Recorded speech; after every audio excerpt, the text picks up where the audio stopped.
My name is Rebecca. I'm 26 years old, and this happened at the end of 2022.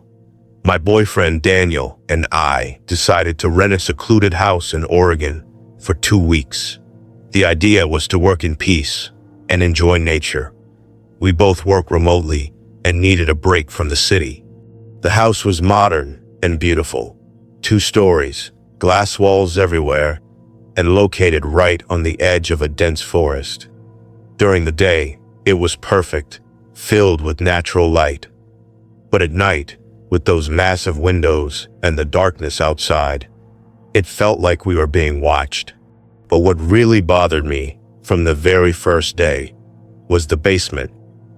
It was right next to the kitchen. The door was simple, light wood with a heavy iron handle. The basement itself was spacious, all painted white with polished concrete floors. Much neater than I expected. No boxes, no clutter, just empty. But the worst part was that it had no windows, and the only light came from a single bulb with a timer. 15 minutes, then it shut off by itself. In the first week, we only went down there twice. Once to store some large suitcases. The second time to set up the internet router. Nothing strange happened until Friday. I was in the kitchen making coffee around 3 p.m. when I heard a noise coming from the basement. It sounded like something dragging across the floor. Daniel was upstairs. I froze for a moment, thinking it might be a rat, or maybe just my imagination. I opened the door and looked. I didn't see anything. But when I stepped down the first 3 steps, I felt this strange cold. Not regular cold, bone-deep cold. I turned on the light, waited a few seconds, and walked to the router in the corner. Everything was in place. But just before going back upstairs, I noticed a mark on the cement floor. Like someone had scratched it with fingernails or something sharp. 3 thin, parallel lines. It unsettled me. I showed Daniel that night, but he just laughed it off, said maybe the delivery guy dragged the router box with his foot. That night, at 2:43 a.m., I woke up with the sensation that someone was watching me. The house was completely dark. Then I heard a noise. The basement door creaking open. I called for Daniel. He heard it too. We grabbed the phone with a flashlight and went down slowly. The door was slightly ajar, and even though it was cold outside, the air coming up from the basement was much colder. We turned on the light and went down together. Everything looked the same, but now there were more scratches on the floor. 6 or 7, going in different directions. And something else. In the corner of the wall, barely noticeable, someone had written, "Don't come down again." With what, I don't know. But it looked smeared and old, like it had been there for a long time. We went back upstairs in silence. That night, we slept with the door locked. The next morning, Daniel installed a security camera he had brought with him. We placed it in the top corner of the basement stairs. We let it record through the entire night. The next day, at 8 a.m., we watched the footage. Around 3:17 a.m., the camera captured the door slowly opening by itself. For 15 seconds, nothing happened. Then, a dark silhouette appeared in the corner of the frame. It wasn't a shadow. It was something or someone, tall, motionless. The face wasn't visible, but the arms were too long. A few seconds later, the basement light shut off on its own, and the video ended. Right then, we packed our bags. We decided to leave before something worse happened. But that night, our last in the house before driving out the next morning, I woke up again. It was 2:58 a.m. A low, constant noise was coming from the first floor. I went down quietly and looked through the stair railing. The basement door was wide open, and the light was on. I whispered for Daniel. He joined me, and we gathered the courage to go down together. The timer light was still showing the full 15 minutes, but something was different. On the floor, there were footprints, bare and bigger than ours. We followed them with the flashlight, and that's when we saw it. On the far wall, across from the stairs, something new had been written. You came down. Now it's your house. Daniel tried to stay calm, but I could hear his breathing getting heavier. We ran upstairs. As we went to close the basement door, it slammed shut on its own, loud. We locked ourselves in the bedroom until sunrise. When the sun came up, we checked the basement again. It was locked, like it had never been opened. Today, we live in an apartment in Portland again. But sometimes, in the middle of the night, I wake up with that same strange feeling. And more than once, I've seen something that still haunts me. The laundry room cabinet door, open. The one where we keep our equipment and the router. And sometimes, when I'm home alone, I hear 3 soft knocks, like someone's on the other side of the wall, waiting.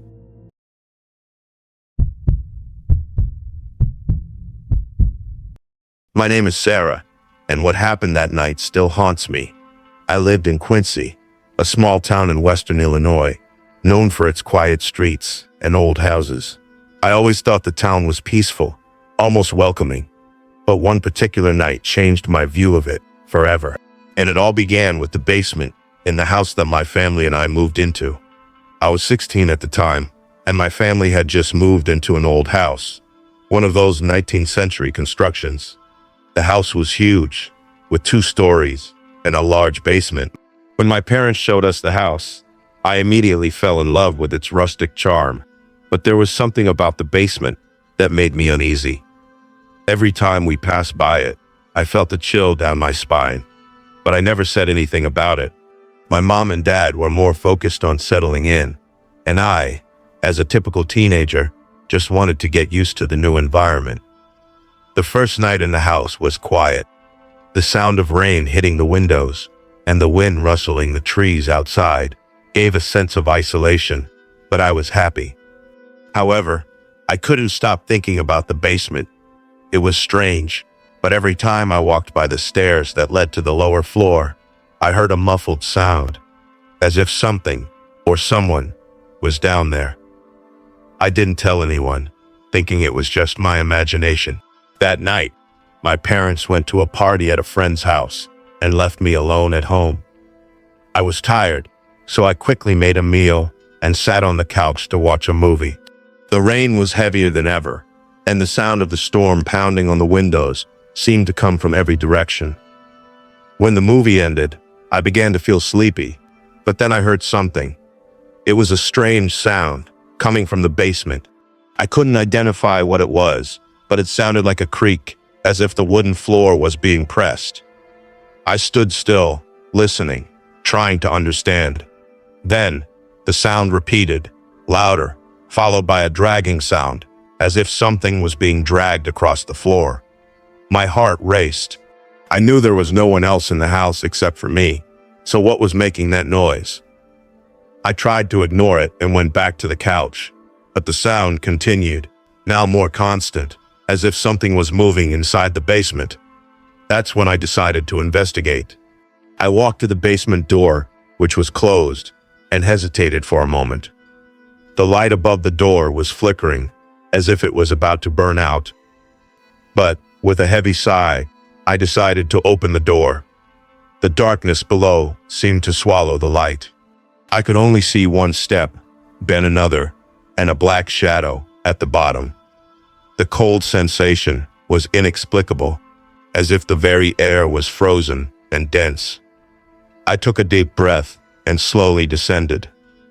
As my feet touched the steps, the dragging sound became clearer, closer, but nothing was visible.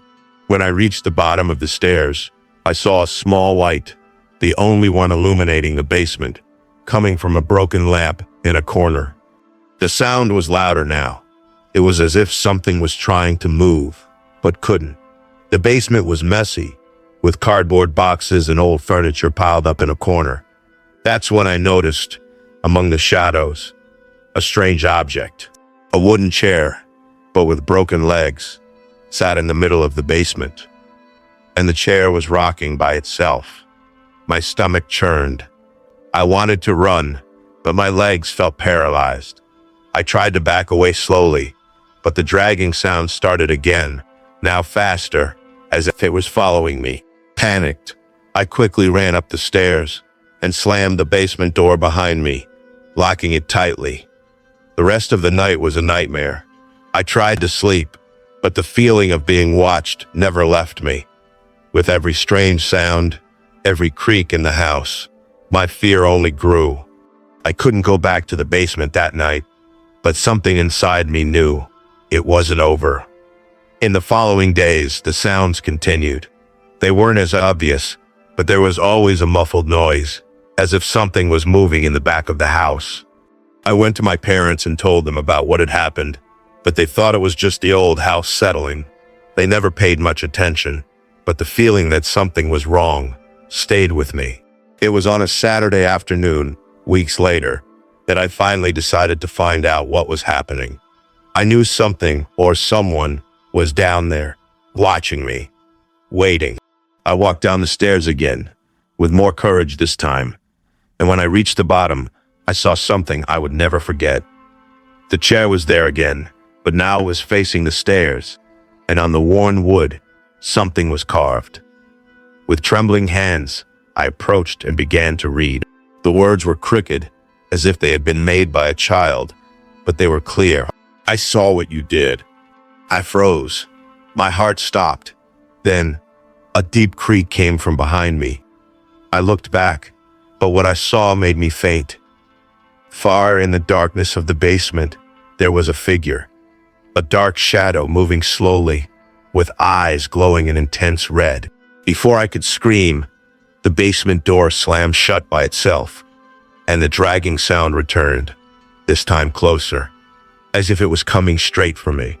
I never knew exactly what it was, but when my parents came back, they found the basement door locked, and the sound that had always terrified me, had stopped. They never believed what I saw, and the basement was sealed shortly afterward, with the promise never to be opened again. I moved to another town soon after, but the image of that shadow and that rocking chair never left my mind. To this day, whenever I go back to Quincy, I can't help but look at that house, and the feeling that something or someone is still down there haunts me.